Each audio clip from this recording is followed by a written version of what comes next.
She woke before the sun, and the kitchen already knew her hands. Steam made a halo over the chipped clay mug she cupped against both palms.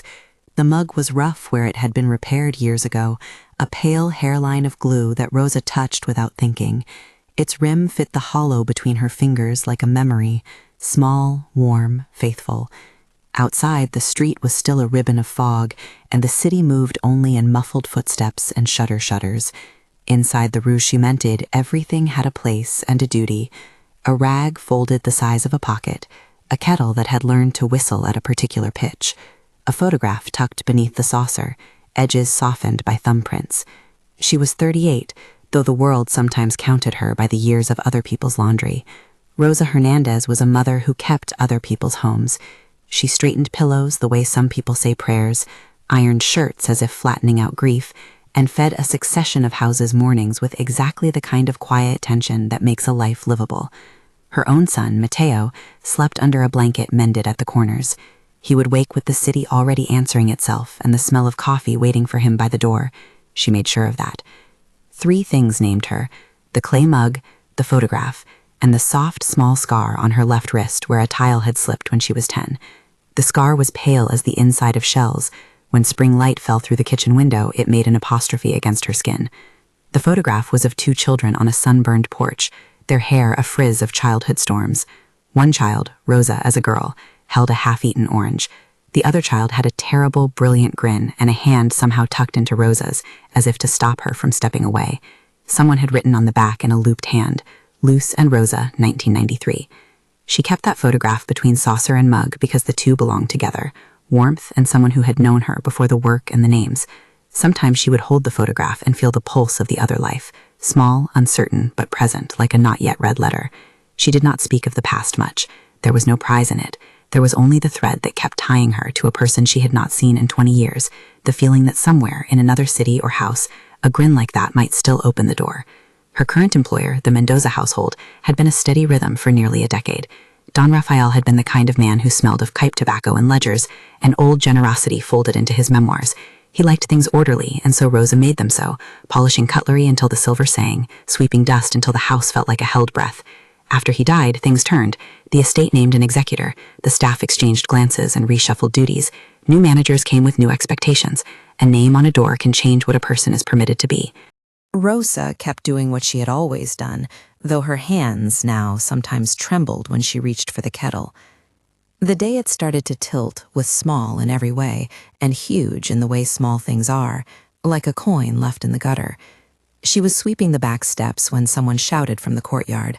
Valentina Mendoza, the daughter who had come back to manage the household, stood at the main door with a handful of coins, and a face like thunder held at high noon. "Who has been stealing?" she demanded. Her voice was the kind that made other voices thin and apologetic. Servants clustered, necks craned like birds. Rosa felt a sudden cold at the base of her skull. Valentina had been impatient with things that did not show their debts. She had been quick with judgments and stone-faced in management. She wore sharp scarves and a new watch, and moved through the rooms as if measuring. That morning she measured Rosa with an accusation, and her measuring stick weighed nothing but rumor. A tray of coins, it turned out, had been missing from the master bedroom. Someone had found them in the drain by the stable, slick with water and muck. The house gathered into a small public tribunal, eyes, voices, folded arms. "We saw you near the stable," said Esteban, the foreman who kept the grounds and the grudges. Lupita, a younger maid who had been Rosa's friend and sometimes her confidant, looked at Rosa with the quick look people give when they do not want to be involved but cannot look away. Rosa kept her hands wrapped around her broom like a man does a passport. She said simply, "I didn't. I swear I didn't." The words left her throat hollow, and though truth is its own kind of armor, it does not always stop a tightened fist. Valentina would not listen to a simple word. She wanted certainty. Evidence was better. When the foreman showed the damned coins and pointed his finger, the house leaned into the shape of a verdict. They fired her in the courtyard, as if dismissing a coat. Valentina read something like a list of offenses, her voice removed by protocol.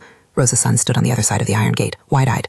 A neighbor later told her that she had watched Mateo press his face to the cold metal as if trying to find warmth. Rosa gathered her bag, which had her mug and a soft-worn sweater inside. She left the house the way one becomes unmoored in wind, steady steps stripped of their certainty.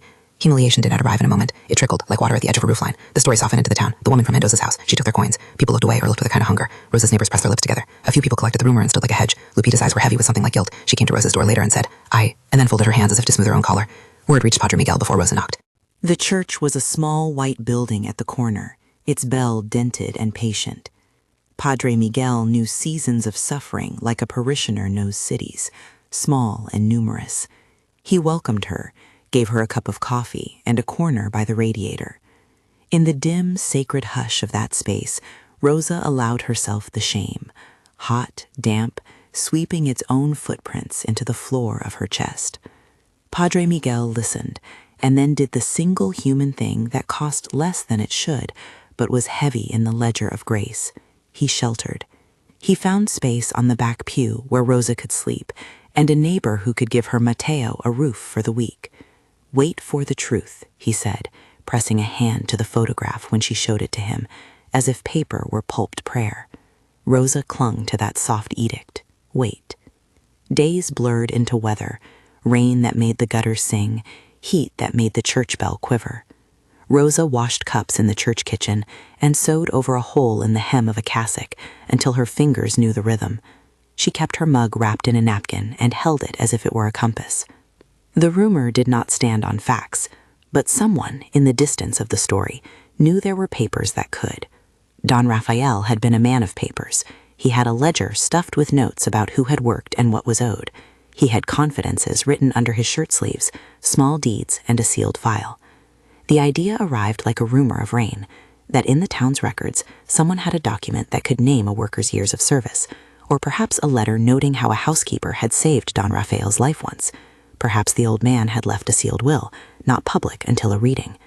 Paper, people said, could tell the truth.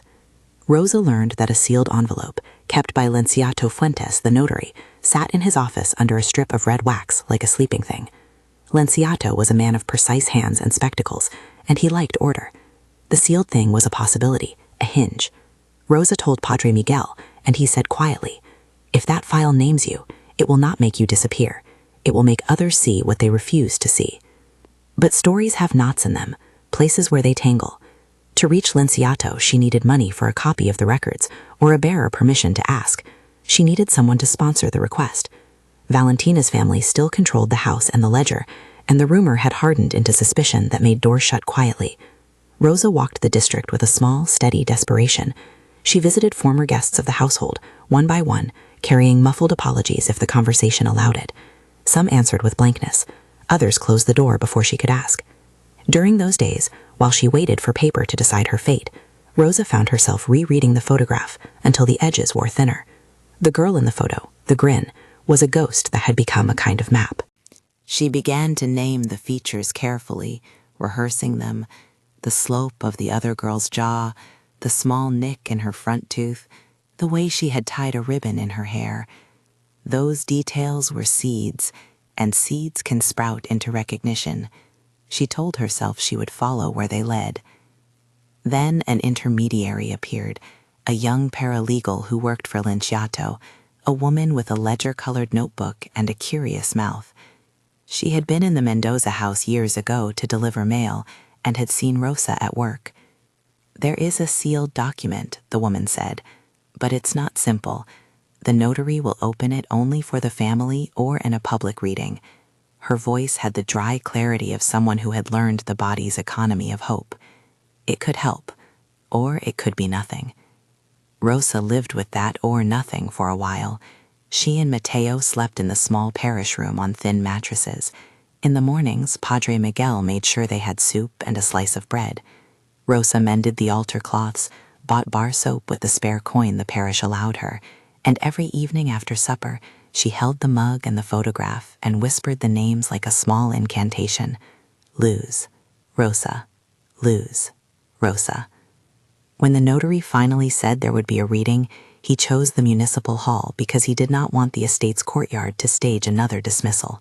The hall smelled of varnish and a kind of older public. People from the neighborhood were invited, the servants, the foremen, neighbors who had been witness to the small economies of work. Valentina announced she would be there. She had put on a black suit and a face like a shutter. Rosa had not expected many allies. Lupita stood by her side that morning, hands clasped as if in penance. "I didn't stop it," Lupita told her, in a voice made small with regret. "But I can be here now." Rosa kept her hand on Lupita's shoulder. It was an anchor of human closeness rather than a legal one. They sat in rows as a thin rain hammered the municipal windows, and the notary arranged his papers. Lenciato's desk had a small wax-sealed envelope sitting on a folded velvet. He wore the serious expression of someone about to set something loose into the air. The mayor had come to read the greeting, and people rustled and found places in the rows, some curious, some hungry for whatever public drama might occur. Before anything official began, a woman arrived late and silent, opening the hall with a confidence that emptied the room of private gossip. She wore a gray coat and carried herself with that precise sort of economy that people who manage other people's lives learn. Shoes polished, hair carefully controlled. She scanned the room like a person reading a map who already knew where she had been and where she would step. When she paused, Rosa's chest made a small surprise stop. The woman's face was familiar in the strange way that memory makes known objects before name, the slope of a cheekbone, a laugh line mapped like a present. She had the nicked tooth, just a flash when she smiled at someone she recognized, and a small crescent scar at the wrist, pale and oddly like Rosa's. The woman moved down the aisle and sat near the front, as if she belonged there. She took off a glove and rubbed at her palms, and when she did, the light caught a small ring on her finger with a tiny blue bead. Rosa did not name anything then. She only felt the photograph in her pocket like a compass swinging toward true north. Memories do not come all at once. They arrive like weather. A scent, a turn of phrase, a rhythm of motion can set them moving. Rosa's hands opened inside her jacket and found the photograph. Her thumb traced the girl with the grin. The grin in the photograph looked, suddenly and with a violent certainty, like the woman sitting near the front. A small shock moved through her. Her heart made a hollow step and then found a rhythm. The woman, who had, the town later said, been named Alicia Morales, looked up and saw Rosa looking at her. For a moment, both of them sat in the room like two bells that had been rung and were now waiting for the echo. Rosa raised her photograph, almost without meaning to. Hands can betray you. A small signal can become the name that breaks a long silence. She did not intend to hold the picture like a proclamation, but when the woman met her eye, she recognized the angle of the child's chin, the exact tilt of the head, and something like an old song unrolled itself in Alicia's mouth. She whispered, so low that Rosa thought it might be a trick of the rain, "Rosa?" It was not the sort of recognition that rewrote everything in the room, not at first. It was quieter and therefore more dangerous, an intimate thing dropped into public space. The notary straightened, the mayor cleared his throat. Valentina's face hardened into a new expression, like someone cold enough to cut stone. She watched both women as if they were two small, dangerous animals, and the law had not yet given her a leash. Alicia rose then, her whole movement precise and careful. She crossed to the aisle, and Rosa could see the faint scar at her wrist where a childhood tile had bitten, same as Rosa's. She reached into the pocket of her coat and produced a small frayed handkerchief. On the hem, stitched in a child's hand, were two letters, R and L, sewn together in a dumb, proud way.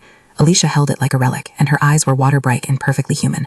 Rosa's mouth found words that had been sleeping. "Luz?" she asked, because for her that had been the other girl's name. The woman laughed once, short and bewildered, and shook her head.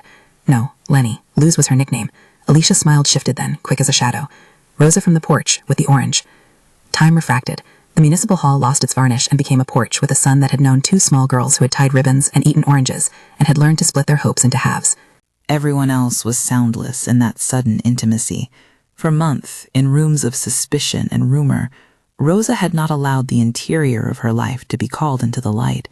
Here it was, in public, being named. Alicia stepped close until Rosa could see the smallest details, a chipped tooth, a scar on her palm where a pen once slipped, a small mole under her chin. "I thought you were gone," Alicia whispered. "I looked for you once. I tried to find the family who lived on Calle de los Naranjos. I was a child.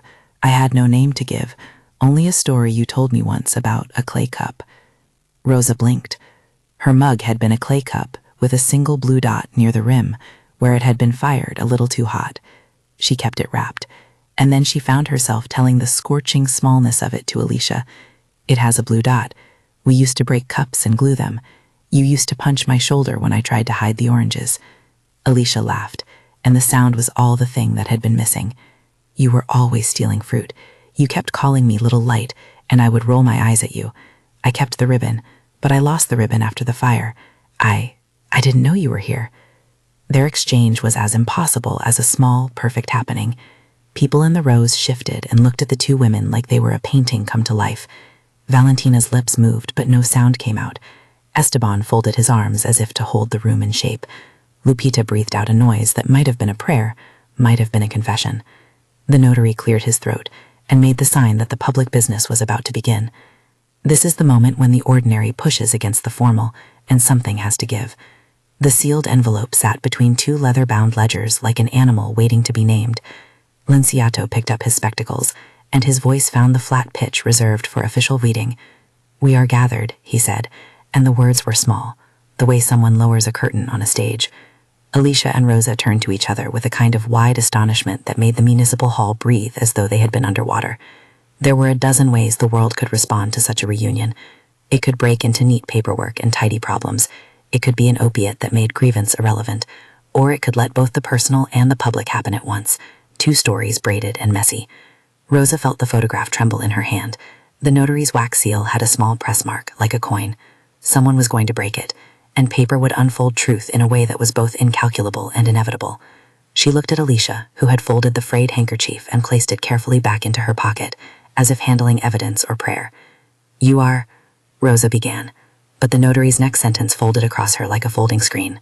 "Before we proceed," Linciato said, "we will read aloud the will and the records that pertain to the estate and to those who served it." His hand moved toward the envelope. The hall leaned in, not because it expected soap opera, but because public papers have a way of making confession lawful. Rosa's throat tightened. She could feel Matteo's small, steady pulse in her mind. She could feel all the nights she attended other people's houses without complaint. There had been small injustices, dull humiliations, a handful of nights when she slept not knowing how to mend the last rent. None of those had been proof. Paper might be, paper might not. As Linciato's thumb found the edge of the wax, an odd electric hush fell. Alicia reached for Rosa's hand and squeezed. It was something almost private in the middle of a public ceremony. It was the soft insistence of human presence when law and rumor are about to clash. Rosa squeezed back and let herself be steadied. The notary broke the seal. The sound was small and contained, but it made the room lean forward. A rain pattered against the window as if the sky were listening too. Linciato unfolded the paper with the unglamorous grace of someone who had done this many times, but the words on the page were unknown until they were read aloud. He cleared his throat again. "In the name of Don Rafael Mendoza," he began, and then the room, which had been a collection of private grievances, became the place where an old man's paper could make itself a public actor. Rosa tried to steady herself, but her breath went short when she heard her own name. The notary's voice read slower, as if savoring the first syllables. The thing he said next, an arrangement, a naming, a small instruction, would either make the town look at her differently or let the rumor stand as law. Rosa felt as if the photograph in her pocket had become an emissary. At that moment, before the sentences had finished forming, Valentina stood. Her mouth moved as if to interrupt. For a second, the room took on the smell of something bitter, the sharp scent of someone who wanted to protect an inheritance of position. "This is irrelevant," she said, but her voice shook because the paper had already begun to rearrange the furniture of social life. Alicia's eyes were watching Rosa, and Rosa watched the paper, and outside the rain made a soft, steady sound like small applause. Around them, people flattened their breaths into the space between lines, waiting to see what the old man's pen had decided in the quiet of his study. There are moments in which recognition and vindication do not arrive in tidy bundles. The human story is not a simple arithmetic of wrong plus right equals closure. But in the narrow corridor between the notary's words and the silence that followed, something new had been announced, that the two women had a shared past thick enough to interrupt the public reading, that a childhood tie had reappeared in a place that measures lives by signatures and ledgers. The rest, apology, restitution, negotiated terms, sat like a promised chapter not yet written. Rosa held the mug in both hands under her coat because she did not know what to do with the photograph now that it had re-entered the light. Matteo's face pressed itself into her memory like a coin, a small object that could not be smudged. She thought of the work she had always done and of the dignity with which she had done it, not for the praise it might buy, but because habit had made her a keeper of other people's mornings. The notary's voice continued, gentler now. The rain did not stop. Outside, the town would be talking before the words had finished. Inside, two long-lost friends had found one another under the low-breath hush of a municipal hall. The sealed paper lay open. The rest of the story, whether it would return her name to its rightful place or merely throw a little light into the dark, had only just begun to be told. If you love stories of justice and unexpected reunions, like this video. The notary's voice continued to unspool, and each syllable seemed to rearrange the room like furniture moved by a tide. Paper names make a peculiar sound when they arrive in public places, small and final, like nails set into a plank. Lenciato read of acknowledgments and quiet favors, of small accounts kept in the margins of a rich man's life. He read of service rendered, of evenings watched over, of a single entry that read more like a private note than an accounting, a line that called Rosa Hernandez by name and described in a few sober strokes acts that had been invisible for years: mending bandages at the bedside, staying with a feverish child through a winter night, finding a missing key that reopened a small forgotten room. The entry did not shout. It did what good paper does. It named, and the naming itself was a kind of muscle. Lenciato's voice held steady while the mayor, who had come to give the ceremony a sheen of civility, listened with hands folded. Outside, the rain turned from thrum to a thin, patient wash. People leaned forward as if the sound might reach them in some new way. And then, the enclosed folder produced a small scrap of folded paper, brittle with age. Lenciato unfolded it, and with it came a narrow, half-obliterated note in a hand that had once been steady enough to cross T's and dot I's. To those who kept my morning study, it read in an older script, "There are small debts I remember, debts of care, of constancy. Let these be honored, first of all, by returning dignity to those whose small acts kept me whole." The notary read that line twice, as if to let the public taste it. Valentina's color drained a fraction, her jaw set like a hinge. She rose abruptly, the motion sharp enough to cut the quiet. "This is theatrical," she said, loud enough that people turned. "There is no right here for—" Her sentence trailed. There were a dozen ways to interrupt a reading. This was one of them, a human attempt to set a different frame over the words. "Madam," Lenciato said without heat, "the document is the document." His voice did not argue so much as remind the room of a simple fact. Paper is slow justice's instrument. It does not bend to privilege once it is opened. The mayor, whose interest had been social order more than poetic justice, nodded and signaled for order. But the room had already shifted. The rumor had a scab, and the scab had been picked. When the notary read the final clause, a hush deepened. Don Raphael had not only written a note, he had set a small plan. There was mention of a stewardship, not an estate of enormous capital, but a responsibility to the household staff and to a small trust intended to maintain their welfare. There were instructions to ensure oversight and to appoint someone of prudence and memory to oversee those funds.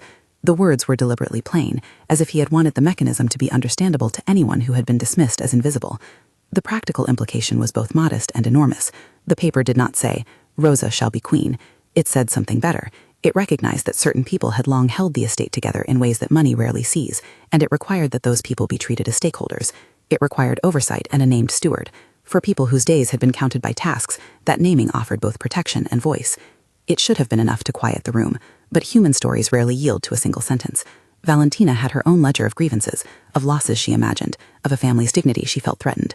She stood very still, and then, in a voice that was sharpened by fear and something like wounded pride, made her complaint. "This man," she said, pointing a finger toward the open papers as if they were traitors, "favored servants he pitied. He favored sentiment over sense." She looked out at the gathering and then fixed her eyes on Rosa with the intensity of someone who wanted the world to reflect her dislike. "This document does not erase what I witnessed. There were coins in the drain. Someone lied." Lupita's face went white. The young maid, who had been Rosa's friend in easier seasons, had sat rigid all morning. Her hands clenched, then unclenched. Her mouth opened and closed like a door. The silence hummed with the weight of her decision. She rose, hands trembling. She began. "Confession is a storm that no one can schedule. I put the coins there." The words landed in the hall and made a wind in its wake. There was a small collective intake of breath. People find it easier to believe in systems of evidence than in the messy rebellions of the heart. Confession, when it arrives, breaks that tidy surface. Lupita's voice grew steadier as she continued, shame sharpening into clarity. "She asked me to. She told me to make sure no one would be stealing from her house. She said it would prove that someone of less standing, could not be trusted." Her eyes fell to Rosa then, and for a second the young woman looked like someone who had been two people at once, frightened child and penitent adult. "I was afraid," she said. "I wanted to be safe in my place." The confession was not an absolution. It was an admission that opened a small slit of truth into a longer darkness. Valentina's face did not become softer. For a moment it simply became thinner, as if some part of her had been excised by the admission. She denied it, at first, a twitch of the mouth, the habitual defense. But then the pressure of testimony can be like water on clay. It takes the form of what it is poured into. Under the notary's calm insistence, and with Lupita's words, and with some small corroboration, a gardener's memory of a brief conversation at the stables between the foreman and Valentina, what had been rumor began to look like a manufactured accusation. Esteban, the foreman, had held his silence like a shield until then. Men who keep grounds learn to keep secrets because labor requires keeping dangers out. He shifted on his feet and finally spoke, his voice rougher and older than he had allowed the world to hear. "I heard a woman talking about making trouble," he said. "I didn't want to be involved, but I remember hearing Miss Valentina mention something about making sure the right people remain in place." His words were not a thunderbolt. They were small and solid, like stepping stones across a stream. They made a path. Valentina's protest dissolved under the combined weight of confession, memory, and the notary's reading. The mayor called for calm. Lenciato closed the now empty envelope and set it aside like an exhausted animal. The public moment had done its slow work. Rumor had been confronted by documents and by human testimony, and the balance shifted. After the formalities, when the hall's varnish had resumed its normal sheen, and people began to drift like flocks back into the wet streets, Alicia remained standing near the front. Her expression contained both the surprise of someone who finds a map she thought lost, and the kind of steadiness that belongs to people who manage other people's affairs. She crossed the aisle toward Rosa as the last of the seats creaked and heaved. "We have to talk," she said simply, voice low. Outside, in the corridor. Rosa followed, photograph still warm in her hand. The corridor smelled of damp coats and old wood. Alicia shut the door and turned to Rosa with the kind of clarity that is not heroic so much as practical. "I am here because I was appointed by the company that now owns the Mendoza Holdings," Alicia said. "They sent me to reorganize their operations, to manage the property, the payroll, and the staff. You may call me boss or manager or whatever name fits the work. But I am also," she added, looking at Rosa with a private intensity, "someone who grew up next to you. I have been looking for you for years." The title landed like a bell. For the people who had been counting roles as power and distance, the discovery was a disarming rearrangement. Rosa had not expected to meet a new boss who carried her childhood inside her pocket. She had not expected a manager who would name both the bureaucracy and the personal past in the same breath. Alicia reached into her coat and took out the frayed handkerchief again, the one with the child's stitches, R and L. She unfolded it slowly and offered it to Rosa like a relic. "I found this in an old trunk when I left my mother's house," she said. "I kept it because it had initials. I thought maybe, if fate had any mercy, that the initials belonged somewhere." Rosa's thumb brushed the stitched letters and felt that pulse of recognition, the way an old incision sometimes rings the bell of memory. "You are Lenny," she said, the name loose and astonished. "I am Lenny," Alicia confirmed with a short, incredulous laugh. "But they called me Alicia in the city. People give you names and then you learn to answer. It seems that Don Raphael kept a list. He kept small truths like receipts." They stood for a moment like two small islands that had boated to one another. Their reunion was oddly private amid the public bustle. For Rosa, the practical element, the paper, the reading, the admission, had been important. But now that an old human connection had been restored, the stakes changed in a way that felt immeasurably tender. "We need to speak about the terms," Alicia said after a pause, business and tenderness braided. "If what Don Raphael intended stands, then there should be concrete steps, not speeches, not charity.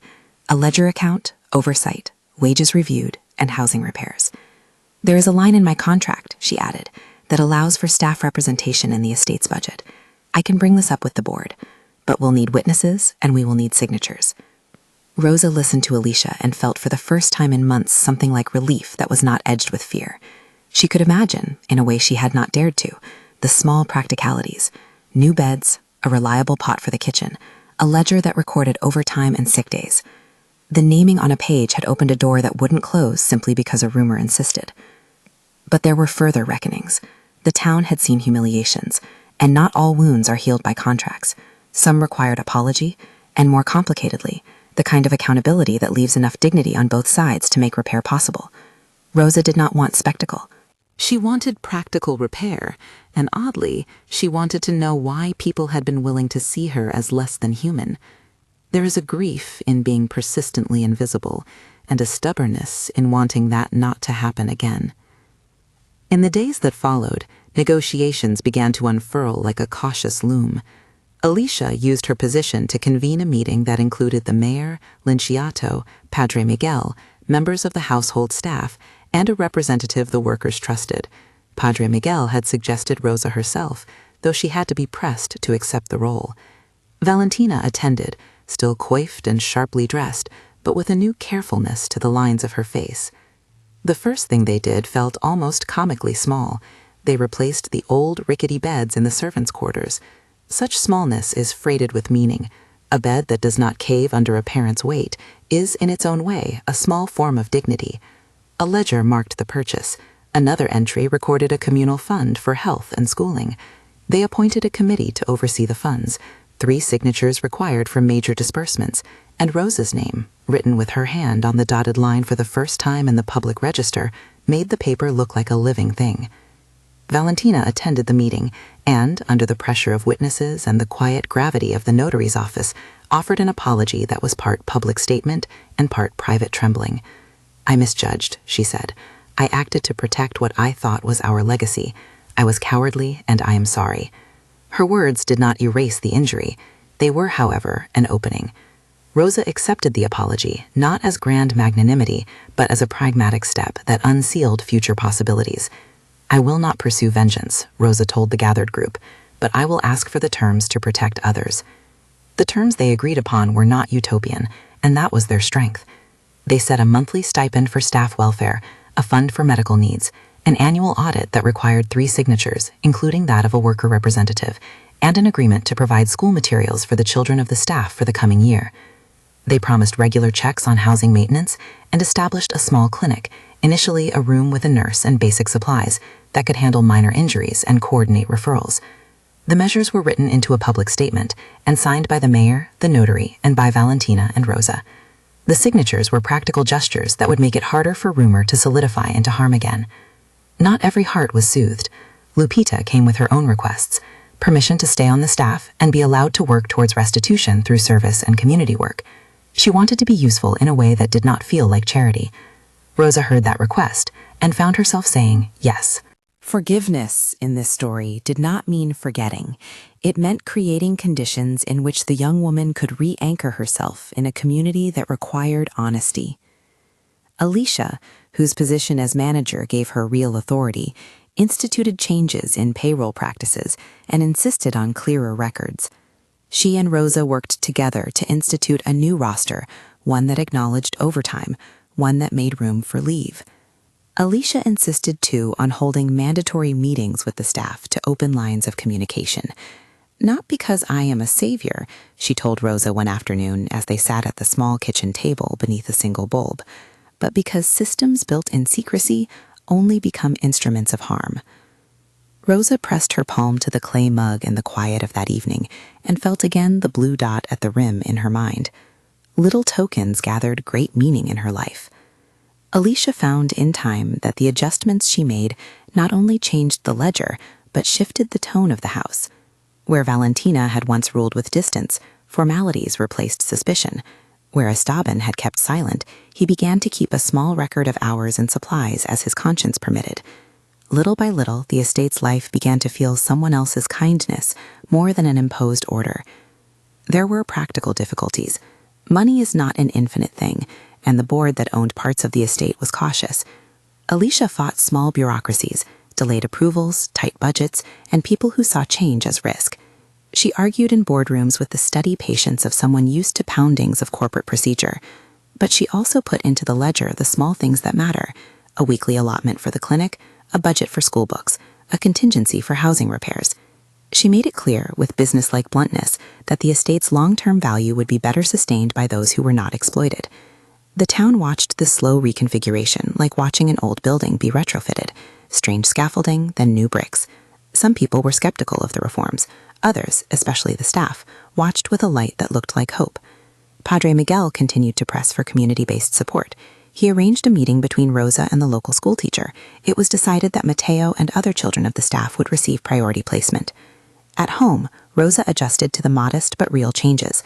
There was a sense of relief she had not fully anticipated. Practical burdens eased, worn mattresses replaced, a small sum set aside for urgent bills. But what settled into her was a quieter thing: the knowledge that someone had recognized a truth of her labor. Her mornings still began before dawn, as they always had, but the hands that reached for the kettle trembled less. The mug still carried the blue dot, but now it was, in a small way, a token not only of memory but of a reclaimed dignity. Rosa and Alicia walked a road of cautious friendship. Their reconnection was not theatrical. It was built in small, domestic gestures. Alicia learned to ask, genuinely, what would make the staff's life easier. Rosa learned slowly to convene the small meetings and to voice grievances without the tremor that had once accompanied her every complaint. They shared, too, private stories. The porch with the orange, the time they hid under a table during a thunderstorm, the small quarrels that seemed so large at the time and so tender now in the light of adulthood. There was room for laughter and the occasional sharpness when past hurts surfaced. Reconciliation, they discovered, is partisan to practicalities. It is a choice as much as a feeling. Other people had to rebuild reputations. Valentina, chastened, sought ways to contribute that were visible and useful.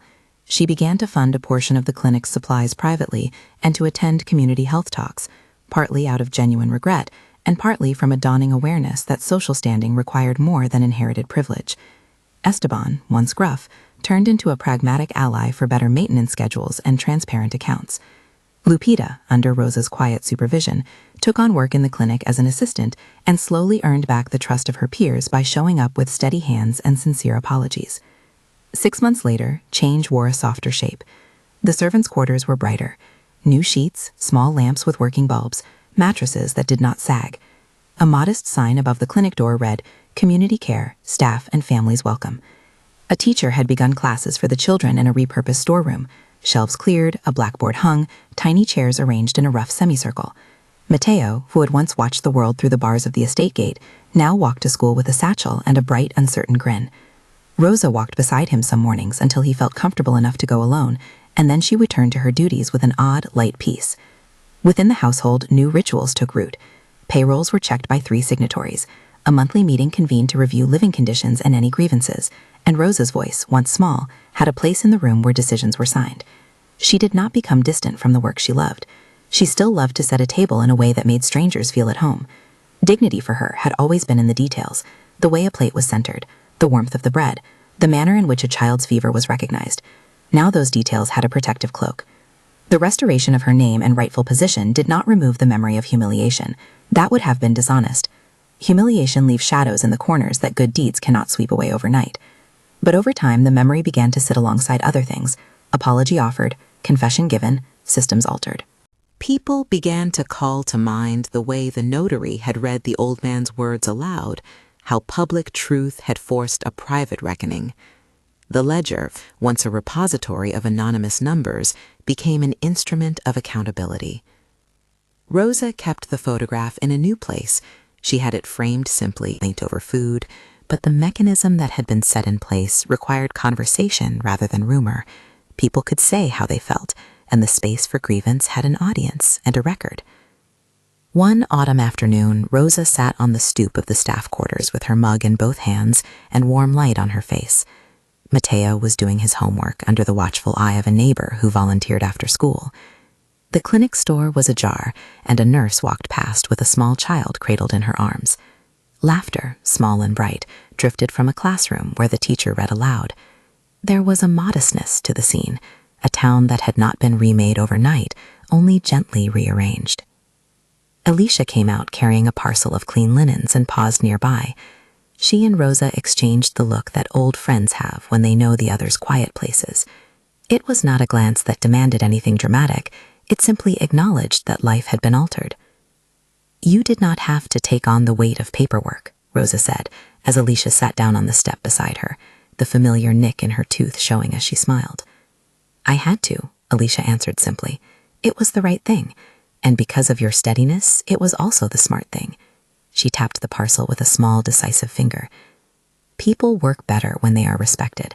It isn't complicated business advice. It's common sense." Rosa laughed, a soft, informed sound, and looked at the clay mug she'd cradled from habit. "It still fits my hand," she said, "even after all this." "It always will," Alicia said. They sat in companionable silence, each aware of the other. The world was still the world, messy, imperfect, frequently unjust. But between them, there existed a covenant of sorts, not written in grand clauses, but in the daily behaviors of mutual care. There were mornings when Alicia would come into the kitchen and ask how Mateo slept, and afternoons when Rosa would take the ledger and jot down small entries, her handwriting steady now, as she recorded the wages and the clinic's expenditures. It was work that mattered precisely because it was humble. There were evenings, too, where the public life would intrude. A neighbor would bring news of another injustice in town, and they would feel that old ache, that hardening skepticism. In those moments, they turned their attention outward, Alicia to the boardroom, Rosa to the kitchen and the committees, finding that justice is often made by people who show up, again and again, at the small knuckles of need. On the first anniversary of the notary's reading, the estate held a modest gathering. They did not make a spectacle of the day. The mayor made a short remark about community, and Padre Miguel offered a few words about mercy and justice. The staff prepared the food. Children ran about, sticky with sweets. There was a cake with a small blue dot of sugar icing near its edge, a private joke, Rosa thought, about her mug. At one moment in the celebration, Valentina approached Rosa. Her hands were empty. She did not offer a grandiose apology this time. Instead, she pressed a small envelope into Rosa's palm. Inside was a handwritten note and a small voucher for extra tuition for one of the workers' children. "It is not much," she said, eyes soft, "but I want to do something that matters." Rosa accepted it and felt the old, complicated mix of feelings, the capacity to forgive, the desire for justice, the knowledge that restitution requires active participation. "Thank you," she said. "It will help Mateo. It will help others." The words were true, without being theatrical. When the crowds thinned that evening and the cake had been reduced to crumbs, Rosa and Alicia lingered on the porch of the house, watching the lamps blink on across the street. The town hummed with small lights and ordinary human voices. They stood in the modest cool of the evening and felt that the long sequence of events, from the staged accusation to the sealed paper to the reading and the reforms, had changed not only the public ledger, but the private geometry of their lives. Rosa thought of the photograph and the clay mug and the scar on her wrist. Objects had been proof in the story: a handkerchief, a scar, a blue dot. They had acted as keys. But she also thought of the small human gestures that had mattered: Padre Miguel's shelter, Lupita's confession, Esteban's testimony, Lincatio's careful reading. Paper had given her name weight, but people had given her the permission to take it again. When she returned to the small rented room that had once felt like a temporary landing, Rosa set the photograph on the small shelf beside the mug and looked at both with a kind of tender detachment. She had expected vindication to feel like applause. Instead, it felt like a settled responsibility. She had been given not a throne, but a key. There were obligations, meetings, reviews, decisions that would require time and courage. She found herself ready, not because some external coronation had occurred, but because of a quieter kind of readiness, a beginning that didn't scream, but that asked her, gently and insistently, to keep tending. On the wall above the sink, she hung a small, simple calendar. On one of the squares, she wrote with her neat hand, "Meeting with committee, clinic supplies check." Each notation was small and businesslike. She liked the sound of her own pen on the paper. It meant things were being recorded. It meant that stories would henceforth be kept with their facts. Alicia visited often. Sometimes they spoke of operational matters, budgets, schedules, a leaking spout in the clinic, and sometimes they sat in companionable silence, the kind where two people share a room without needing to turn it into performance. Mateo learned to make a small cake, clumsy and sweet, and once he brought a slice to Alicia with the proud air of a diplomat. She accepted it as if it were a token of treaty. Years will bend a story in ways unforeseeable. There would be more disputes in the estate, small scandals elsewhere, and the occasional lapse that required attention. But the structure that had been put into place, public reading, public record, a committee with the power to check, made rumor less potent. It did not root out human failings, but it created pathways for them to be discussed, corrected, and, where appropriate, forgiven. On a quiet evening 6 months after the reading, Rosa sat on the back stoop with her mug, the blue dot still visible, and the photograph rested on her lap. The sun had a way of making the world look like a careful watercolor, soft and forgiving. Mateo's homework lay open on the table, his pencil paused mid-sentence. The clinic's light shone from the courtyard, and a nurse waved at them as she headed home. The sound of small, ordinary life, someone sweeping, A radio playing softly in a neighbor's window, a child's laughter, created a texture that had once been absent. Alicia joined her, and they watched the dusk lower itself into the town like a blanket. "Do you ever think about the porch?" Alicia asked after a moment, voice small in the quiet. "Often," Rosa said. "It feels strange to hold that little girl in my hands sometimes. She was small and fearless in ways I forgot." Alicia looked at her with something like compassion. "Me too," she said. "We were both small then. And now," she paused, "now we have to be steady in different ways." They sat with the thought. There was no triumphal music, no banners. What unfolded was less show than a slow bend towards care. The estate had been rearranged by law, by confession, and by the delicate work of people who had decided to stay. Rosa lifted her mug, felt its familiar rim against her lips, and thought of the new key she held, one made of paper and signatures, yes, but also of memory and of a friend who had returned to call her name. She thought of the small blue dot, of a girl with an orange, of the scar on her wrist. Those things had once been private maps. Now they were threads that connected her to a community that could see. She looked across the courtyard at Alicia, and for a second their faces were silhouetted in the pool of lamplight. There was a softness to Rosa's gaze that had not existed when she had first been cast out. It was not softness of surrender, but of resolve. She had been seen, and in being seen, she had chosen stewardship over spectacle. The final image, the one the town would carry in a dozen small retellings, was modest. Rosa on the stoop at dusk, the clay mug warm in her hands, the photograph framed on the small shelf beside her. The house behind them hummed with ordinary life, smells of dinner, the murmur of a radio, while a small light in the clinic remained steady. The notary seal had been broken, paper had been read, and a woman's name had found its place again, not through vengeance, but through a public recognition that required actors to bend.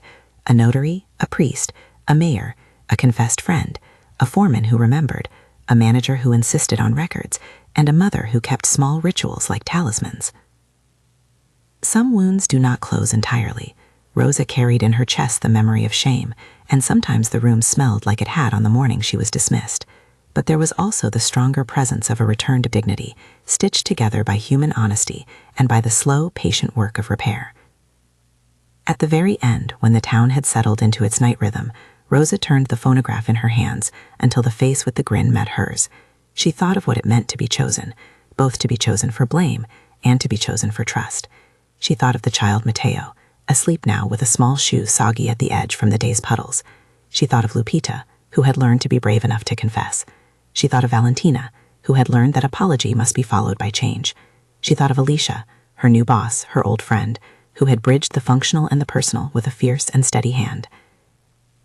There is a particular quiet that follows difficult reckonings, not a silence of erasure, but a silence of work. It is inside that quiet that people begin to show up differently. Would you have forgiven the person who accused you? Tell us below, and if this story moved you, subscribe for more stories about justice, friendship, and the small objects that hold our histories.